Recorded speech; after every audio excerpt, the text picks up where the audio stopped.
So hey guys, welcome to my new mini blog. তো কেমন আছো সবাই? আশা করছি সবাই খুব ভালো রয়েছো আর আমিও বিন্দাস রয়েছি।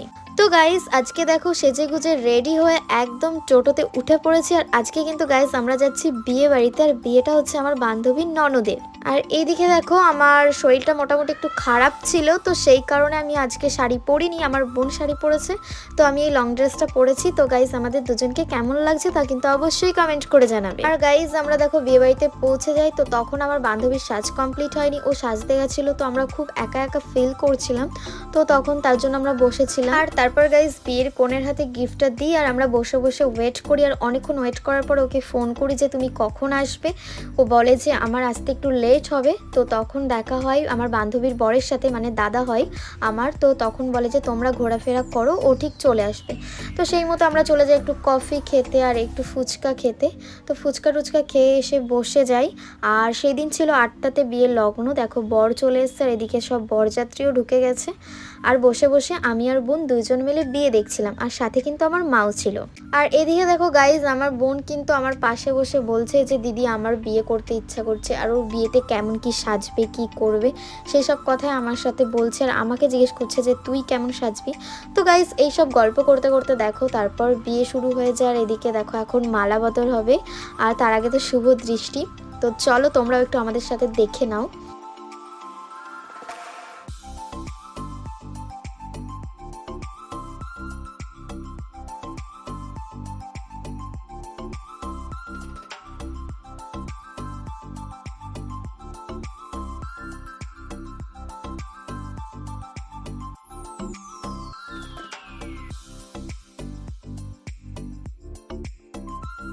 আর দেখো গাইজ এবার মালা বদলটা হচ্ছে। তো বিয়ে দেখতে কিন্তু আমার খুবই ভালোই লাগে।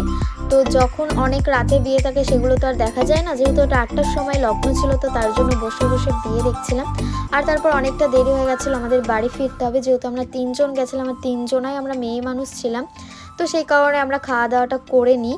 আর এদিকে দেখো আমাদের সাথে কিন্তু কোলবর খেতে বসেছিল, আর আমার বোন ওকে বলছিল বলে একটু লজ্জা লজ্জা পাচ্ছিল। আর তারপর দেখো খাওয়া দাওয়া সেরে যখন আমরা আসি তখন সিঁদুর দান হচ্ছিল। আর সত্যি কথা বলতে সিঁদুর দানের পরে না মেয়েদের মুখটা একটা আলাদাই সুন্দর হয়ে যায়।